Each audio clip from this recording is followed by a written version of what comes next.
ಸುಮಾರು 242 ಪ್ರಯಾಣಿಕರಿದ್ದ air India ವಿಮಾನ ಗುಜರಾತಿನ ಅಹಮದಾಬಾದ್ನಲ್ಲಿ ಪತನಗೊಂಡಂತಹ ಆಘಾತಕಾರಿ ಘಟನೆ ಗುರುವಾರ ಸಂಭವಿಸಿದೆ.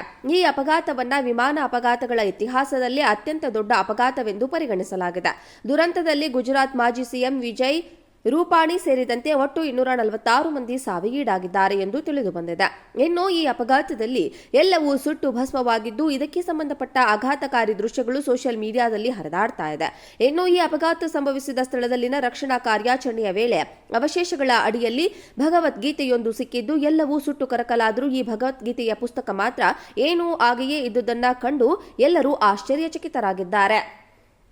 ವಿಮಾನ ಪತನವಾದ ಸ್ಥಳಕ್ಕೆ ಸಂಬಂಧಪಟ್ಟ ದೃಶ್ಯವೆಂದು ಹೇಳಲಾಗುತ್ತಿರುವ ವಿಡಿಯೋವೊಂದು ವೈರಲ್ ಆಗುತ್ತಿದ್ದು, ವಿಮಾನ ಪತನದ ನಂತರ ಭಾರೀ ಬೆಂಕಿ ಹೊತ್ತಿಕೊಂಡು ಎಲ್ಲವೂ ಸುಟ್ಟು ಕರಕಲಾದರೂ ಅಲ್ಲಿದ್ದ ಭಗವದ್ಗೀತೆಯೊಂದು ಹಾಗೆಯೇ ಇತ್ತು. ಸುಟ್ಟು ಕರಕಲಾದ ಅವಶೇಷಗಳ ಅಡಿಯಲ್ಲಿ ಭಗವದ್ಗೀತೆ ಸುರಕ್ಷಿತವಾಗಿ ಪತ್ತೆಯಾಗಿದ್ದು, ಇದರ ಸತ್ಯಾಸತ್ಯತೆಯ ಬಗ್ಗೆ ಇನ್ನೂ ಮಾಹಿತಿ ಲಭ್ಯವಾಗಿಲ್ಲ.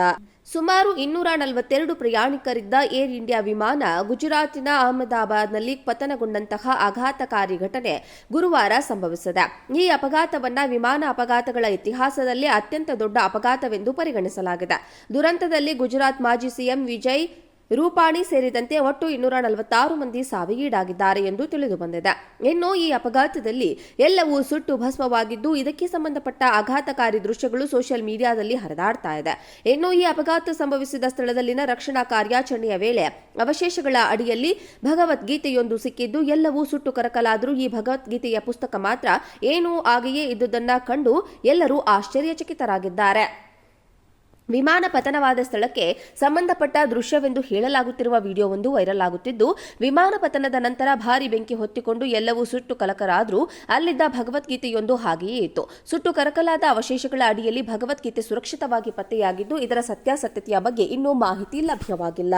ಸುಮಾರು 242 ಪ್ರಯಾಣಿಕರಿದ್ದ ಏರ್ ಇಂಡಿಯಾ ವಿಮಾನ ಗುಜರಾತಿನ ಅಹಮದಾಬಾದ್ನಲ್ಲಿ ಪತನಗೊಂಡಂತಹ ಆಘಾತಕಾರಿ ಘಟನೆ ಗುರುವಾರ ಸಂಭವಿಸಿದೆ.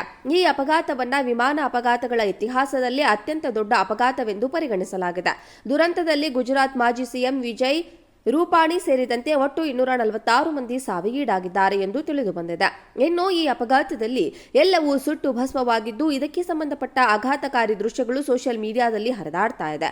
ಇನ್ನು ಈ ಅಪಘಾತ ಸಂಭವಿಸಿದ ಸ್ಥಳದಲ್ಲಿನ ರಕ್ಷಣಾ ಕಾರ್ಯಾಚರಣೆಯ ವೇಳೆ ಅವಶೇಷಗಳ ಅಡಿಯಲ್ಲಿ ಭಗವದ್ಗೀತೆಯೊಂದು ಸಿಕ್ಕಿದ್ದು, ಎಲ್ಲವೂ ಸುಟ್ಟು ಕರಕಲಾದರೂ ಈ ಭಗವದ್ಗೀತೆಯ ಪುಸ್ತಕ ಮಾತ್ರ ಏನೂ ಆಗಿಯೇ ಇದ್ದುದನ್ನು ಕಂಡು ಎಲ್ಲರೂ ಆಶ್ಚರ್ಯಚಕಿತರಾಗಿದ್ದಾರೆ. ವಿಮಾನ ಪತನವಾದ ಸ್ಥಳಕ್ಕೆ ಸಂಬಂಧಪಟ್ಟ ದೃಶ್ಯವೆಂದು ಹೇಳಲಾಗುತ್ತಿರುವ ವಿಡಿಯೋವೊಂದು ವೈರಲ್ ಆಗುತ್ತಿದ್ದು, ವಿಮಾನ ಪತನದ ನಂತರ ಭಾರೀ ಬೆಂಕಿ ಹೊತ್ತಿಕೊಂಡು ಎಲ್ಲವೂ ಸುಟ್ಟು ಕರಕಲಾದರೂ ಅಲ್ಲಿದ್ದ ಭಗವದ್ಗೀತೆಯೊಂದು ಹಾಗೆಯೇ ಇತ್ತು. ಸುಟ್ಟು ಕರಕಲಾದ ಅವಶೇಷಗಳ ಅಡಿಯಲ್ಲಿ ಭಗವದ್ಗೀತೆ ಸುರಕ್ಷಿತವಾಗಿ ಪತ್ತೆಯಾಗಿದ್ದು, ಇದರ ಸತ್ಯಾಸತ್ಯತೆಯ ಬಗ್ಗೆ ಇನ್ನೂ ಮಾಹಿತಿ ಲಭ್ಯವಾಗಿಲ್ಲ. ಸುಮಾರು 242 ಪ್ರಯಾಣಿಕರಿದ್ದ ಏರ್ ಇಂಡಿಯಾ ವಿಮಾನ ಗುಜರಾತಿನ ಅಹಮದಾಬಾದ್ನಲ್ಲಿ ಪತನಗೊಂಡಂತಹ ಆಘಾತಕಾರಿ ಘಟನೆ ಗುರುವಾರ ಸಂಭವಿಸಿದೆ. ಈ ಅಪಘಾತವನ್ನು ವಿಮಾನ ಅಪಘಾತಗಳ ಇತಿಹಾಸದಲ್ಲೇ ಅತ್ಯಂತ ದೊಡ್ಡ ಅಪಘಾತವೆಂದು ಪರಿಗಣಿಸಲಾಗಿದೆ. ದುರಂತದಲ್ಲಿ ಗುಜರಾತ್ ಮಾಜಿ ಸಿಎಂ ವಿಜಯ್ ರೂಪಾಣಿ ಸೇರಿದಂತೆ ಒಟ್ಟು 246 ಮಂದಿ ಸಾವಿಗೀಡಾಗಿದ್ದಾರೆ ಎಂದು ತಿಳಿದುಬಂದಿದೆ.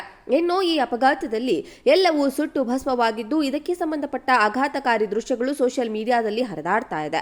ಇನ್ನು ಈ ಅಪಘಾತ ಸಂಭವಿಸಿದ ಸ್ಥಳದಲ್ಲಿನ ರಕ್ಷಣಾ ಕಾರ್ಯಾಚರಣೆಯ ವೇಳೆ ಅವಶೇಷಗಳ ಅಡಿಯಲ್ಲಿ ಭಗವದ್ಗೀತೆಯೊಂದು ಸಿಕ್ಕಿದ್ದು, ಎಲ್ಲವೂ ಸುಟ್ಟು ಕರಕಲಾದರೂ ಈ ಭಗವದ್ಗೀತೆಯ ಪುಸ್ತಕ ಮಾತ್ರ ಏನೂ ಆಗಿಯೇ ಇದ್ದುದನ್ನು ಕಂಡು ಎಲ್ಲರೂ ಆಶ್ಚರ್ಯಚಕಿತರಾಗಿದ್ದಾರೆ. ವಿಮಾನ ಪತನವಾದ ಸ್ಥಳಕ್ಕೆ ಸಂಬಂಧಪಟ್ಟ ದೃಶ್ಯವೆಂದು ಹೇಳಲಾಗುತ್ತಿರುವ ವಿಡಿಯೋವೊಂದು ವೈರಲ್ ಆಗುತ್ತಿದ್ದು, ವಿಮಾನ ಪತನದ ನಂತರ ಭಾರೀ ಬೆಂಕಿ ಹೊತ್ತಿಕೊಂಡು ಎಲ್ಲವೂ ಸುಟ್ಟು ಕರಕಲಾದರೂ ಅಲ್ಲಿದ್ದ ಭಗವದ್ಗೀತೆಯೊಂದು ಹಾಗೆಯೇ ಇತ್ತು. ಸುಟ್ಟು ಕರಕಲಾದ ಅವಶೇಷಗಳ ಅಡಿಯಲ್ಲಿ ಭಗವದ್ಗೀತೆ ಸುರಕ್ಷಿತವಾಗಿ ಪತ್ತೆಯಾಗಿದ್ದು, ಇದರ ಸತ್ಯಾಸತ್ಯತೆಯ ಬಗ್ಗೆ ಇನ್ನೂ ಮಾಹಿತಿ ಲಭ್ಯವಾಗಿಲ್ಲ.